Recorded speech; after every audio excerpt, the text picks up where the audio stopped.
నమస్తే, నేను జర్నలిస్ట్ శ్రీనివాస్. నిన్నటి రోజున పిఠాపురం సభలో పవన్ కళ్యాణ్ మాట్లాడిన తీరు, పిఠాపురంలో జనసేన సమావేశం రాజకీయ వర్గాల్లో మిశ్రమ స్పందన వినిపిస్తుంది. జనసేన పార్టీ ఆవిర్భావం నుంచి ఇప్పటివరకు 12 సమావేశాలు నిర్వహించింది. ప్రతి సమావేశంలో రేపు రాబోయే సంవత్సర కాలంలో ఆ పార్టీ ఏం చేయబోతుంది అనేది చాలా స్పష్టంగా క్లియర్గా పవన్ కళ్యాణ్ చెప్పబోతున్నారు, చెప్పి దాన్ని ఆచరణలో పెట్టారు. ఇప్పటి సభను తీసుకుంటే ఇప్పటి సభలో ఆయన చెప్పింది ఏంటంటే, నాతో పాటు మరికొంతమందిని అసెంబ్లీకి తీసుకువెళ్తాను, నేను చేసేదాన్ని ప్రశ్నించకండి అన్నారు. అదేవిధంగా 2024 ఎన్నికల్లో తనతో పాటు 20 మందిని పైగా అసెంబ్లీకి, పార్లమెంట్ స్థానానికి తీసుకెళ్లారు. ఇది ఆ రోజు ఉన్న సమావేశంలో యొక్క ఆలోచన. అంటే 11వ జనసేన ఆవిర్భావ సభలో ఆయన తీసుకున్న నిర్ణయం. 12వ ఆవిర్భావ సభ పిఠాపురంలో జరిగింది. దీంట్లో ఏ నిర్ణయం తీసుకున్నారంటే, జనసేన కార్యకర్తలకు కూడా తెలియదు ఏం తీసుకున్నారో ఏంటో అన్నది ఎవరికి తెలియదు. అంటే భవిష్యత్ ప్రణాళిక ఏంటన్నది ఏమీ తెలియని పరిస్థితి. 15 లక్షల మందికి పైగా జనం వచ్చారని చెప్తున్నారు.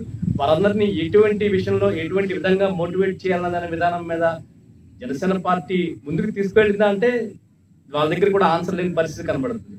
ఈ కేవలం పిఠాపురంలో జరిగిన సభ కేవలం జగన్మోహన్ రెడ్డి అనుయాయుల్ని నిందించేందుకు మాత్రమే పెట్టిన సభగా కనబడింది.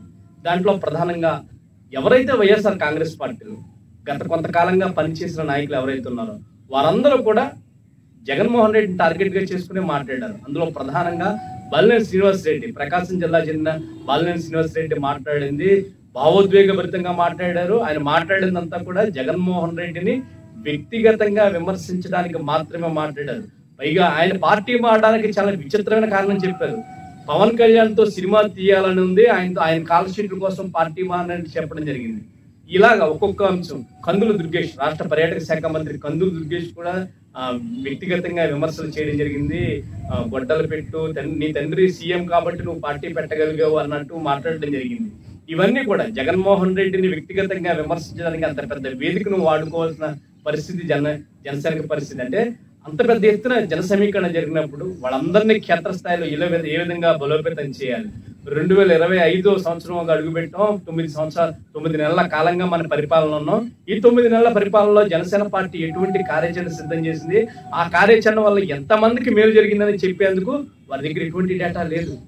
పూర్తిగా కూడా ఆ పార్టీకి సంబంధించిన 3 మంత్రులు వేదికపై ఉన్నారు. రాష్ట్ర పర్యాటక శాఖ మంత్రి, రాష్ట్ర వినియోగదారుల పౌర సరఫరాల శాఖ మంత్రి, రాష్ట్ర పంచాయతీ శాఖ మంత్రి, రాష్ట్ర అటవీ శాఖ మంత్రి ఉన్నారు. దీంతో పాటు 21 మంది శాసనసభ్యులు ఉన్నారు. దీంతో పాటుగా 2 పార్లమెంట్ సభ్యులు ఉన్నారు. వీరందరూ కూడా ప్రజలకు గడిచిన 9 నెలల కాలంలో తమ పార్టీ అధికారంలోకి వచ్చిన తర్వాత ప్రజలకు ఏం చేసామని చెప్పేదాని మీద ఒక్కళ్ళంటే ఒక్కళ్ళు కూడా మాట్లాడలేదు. ఇంకా జగన్మోహన్ రెడ్డి గురించి మాట్లాడడం అంటే 9 నెలల కాలంలో జగన్మోహన్ రెడ్డి బాగా చేయలేదను, జగన్మోహన్ రెడ్డి పరిపాలనా విధానం బాగా నచ్చకపోవడం వల్ల జగన్మోహన్ రెడ్డి ప్రజలు పక్కన పెట్టారు. దాన్ని మరొకసారి మీరు ప్రభావితం చేసే విధంగా మాట్లాడడం వల్ల ఏం ప్రయోజనం అనుకుంటుంది అనేది రాజకీయ విమర్శ. దీనిపై పెద్ద ఎత్తున విమర్శ జరుగుతుంది. ఇంత పెద్ద వేదికను పవన్ కళ్యాణ్ వినియోగించుకోవడంలో విఫలమయ్యాడనేది చాలా స్పష్టంగా అందరూ అనే మాట.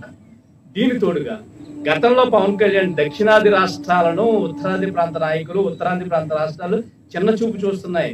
బడ్జెట్ లో మా భాగం మాకు ఇవ్వండి, ఇక్కడ వసూలు చేసిన పన్నులను మాకు ఒక విధంగాను, ఇతరత్ర ఉత్తరాది రాష్ట్రాలకు ఒక విధంగా ఖర్చు పెడుతున్నారంటూ బహిరంగంగా ఆయన విమర్శించారు. అటువంటి పవన్ కళ్యాణ్ నిన్నటి రోజున దక్షిణాది రాష్ట్రం, ఉత్తరాది రాష్ట్రాలు ఎందుకు భారతదేశం గురించి మాట్లాడుతున్నారని చెప్పారు. ఇది ఆయనే మాట్లాడారు, గతంలో కూడా ఆయనే మాట్లాడారు, ప్రస్తుతం ఆయనే మాట్లాడారు. దీని మీద ఒకటి పెద్ద ఎత్తున చర్చ నడుస్తుంది. ఇటువంటి అంటే ఎందుకు పవన్ కళ్యాణ్ ఇలా మాట్లాడుతున్నారు అంటే ప్రధానంగా తమిళనాడు రాష్ట్రంలో జరుగుతున్న ద్విభాషా ఉద్యమం ఏదైతే ఉందో, హిందీని మాపై రుద్దకండి అని తమిళనాడు రాష్ట్ర ముఖ్యమంత్రి స్టాలిన్ పెద్ద ఎత్తున ఉద్యమం చేస్తున్నారు. ఆ ఉద్యమంలో కీలకంగా ఉన్నటువంటి ఆ కీలక దశకు చేరుకుంది. అది దక్షిణాది రాష్ట్రాల్లో ఉన్న ముఖ్యమంత్రి నాయకులను అందరినీ, ప్రతిపక్ష నాయకులను, అన్ని పార్టీలను మిళితం చేసి ఒక పెద్ద కార్యక్రమం చేయబోతున్నారు. ఆ కార్యక్రమానికి భారతీయ జనతా పార్టీ నుంచి మొట్టమొదటి స్టాలిన్కి వ్యతిరేకంగా మొట్టమొదటిసారిగా బహిరంగ వేదిక ద్వారా పవన్ కళ్యాణ్ తన వాయిస్ వినిపించారు. సనాతన ధర్మం అంటూనే దీనిపై మరొకసారి పరోక్షంగా స్టాలిన్ విధి విధానాలను పూర్తిగా తూర్పారబట్టారు. దీంతో పాటుగా దక్షిణాది సినిమాలు అంటే ప్రధానంగా తమిళనాడు సినిమాలను ఎందుకు హిందీలో డబ్ చేస్తున్నారు, మీకు హిందీ నచ్చినప్పుడు ఎందుకు హిందీని డబ్ చేస్తున్నారు అన్నారు. వారు అడిగే ప్రశ్నకి ఇక్కడ ఉన్న సమాధానానికి చాలా పొంతలేని విధంగా ఉందని రాజకీయ పండితులు అభిప్రాయపడుతున్నారు. స్టాలిన్ చేస్తున్న ఉద్యమం మాతృభాషను కాపాడుకోవడం కోసం చేస్తున్న ఉద్యమం తప్ప ఇతరత్ర అంశం కాదని, గతంలోనే 1960 శతకంలోనే దీనికి సంబంధించి తమిళనాడు రాష్ట్రం హిందీ భాషను తమపై రుద్దవద్దని పెద్ద ఎత్తున ఉద్యమాలు చేశారు. ఆ ఉద్యమ చరిత్ర తమిళనాడుకు ఉంది. అటువంటి ఉద్యమం మరొకసారి చేయాల్సిన పరిస్థితి కనిపిస్తుందని, మరొకసారి హిందీని తమపై రుద్దే ప్రయత్నం చేస్తున్నారని ఆ రాష్ట్రం చెప్పింది. ఆ రాష్ట్రం మరొక అడుగు ముందుకు వేసి తమ బడ్జెట్ సమావేశాల్లో ఏదైతే రూపీ సింబల్ ఉందో దాన్ని తీసి వారు తమిళ భాషలో ఉన్న తమిళ అక్షరాల రూపీని మార్చుకోవడం జరిగింది. దీనంతటి కూడా హిందీ ఉద్యమాన్ని తమపై రుద్దవద్దని, హిందీ భాషను తమపై రుద్దవద్దని చెప్తున్నారు.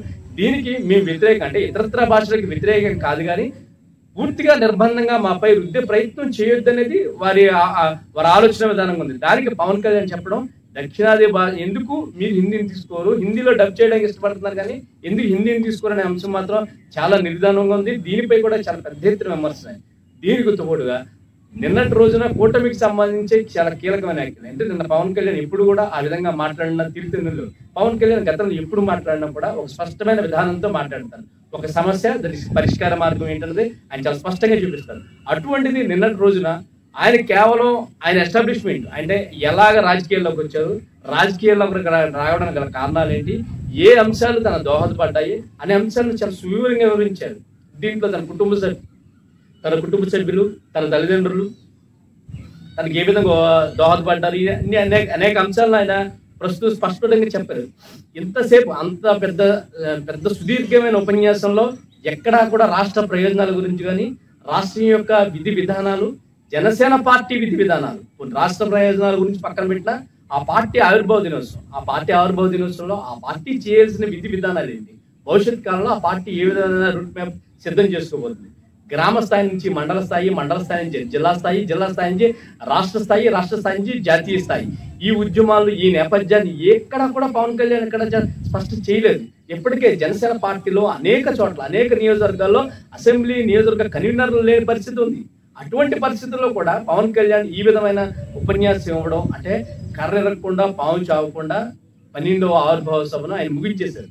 జనసేన కార్యకర్తలకు ఎటువంటి దిశ నిర్దేశించకుండా పంపేశారు. దాంతోపాటు రాబోయే కాలంలో కూడా కూటమి ఉంటుంది, కూటమిలో తమ పాత్ర ఏంటి, ఇప్పుడు ప్రస్తుతం అంటే మొదటిసారి 21 స్థానాలతో వెళ్ళిన పార్టీ భవిష్యత్ కాలంలో ఏ విధంగా వెళ్ళబోతుంది, మనం ఏం చేయబోతున్నాం, కూటమిలో మన ప్రాధాన్యత ఏంటనే అంశాలను కూడా ఆయన ఎక్కడా వివరించలేదు. ఈ అంశాలన్నింటినీ చూసి క్రోడీకరించుకుంటే పిఠాపురం సభ పూర్తిగా కూడా అంటే దీనికి ఒక ఏ విధంగా చెప్పాలంటే ఆపరేషన్ సక్సెస్ పేషెంట్ డెడ్ లా తయారైంది. పెద్ద ఎత్తున జన సమీకరణ జరిగింది, పెద్ద ఎత్తున అన్ని వివరంగా ఇచ్చారు. జగన్మోహన్ రెడ్డిని నిందించడానికి ఎన్డీఏ ప్రభుత్వం ఏం చేస్తుందో చెప్పలేకుండా వైఫల్యము, జనసేన పార్టీ భవిష్యత్ కార్యాచరణ చెప్పకుండానే అర్ధాంతరంగానే సభను ముగించేశారు. పూర్తిగా 11వ ఆవిర్భావ సభతో తీసుకుంటే 12వ ఆవిర్భావ సభ పూర్తిగా పేలవంగా ముందుకు సాగింది. ప్రధానంగా పవన్ కళ్యాణ్ ఉపన్యాసం ఎటు అంటే ఎక్కడ ఉపన్యాసం ప్రారంభించారు, ఎక్కడికి తీసుకువెళ్ళాలనుకుంటారు, ఆయన చెప్పాలనుకున్నది ఏంటి, చెప్పింది ఏంటి, పూర్తిగా కూడా గందరగోళానికి గురైంది. ఎక్కడా కూడా అంటే గతంలో క్లియరెన్స్ గా ఉండే పవన్ కళ్యాణ్ ఎందుకు తలబడుతున్నారు, పూర్తిగా కూడా ఆయన అధ్యాయంతో పూర్తిగా కూడా గతంలో ఆయన చాలా విమర్శలు చేశారు.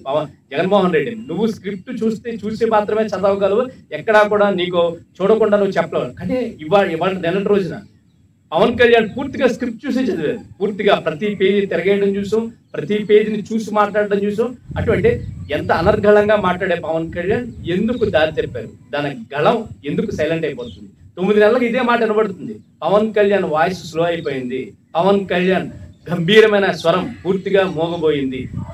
నిన్నటి రోజున పిఠాపురం సభ కూడా నిజంగానే మోగబోయింది.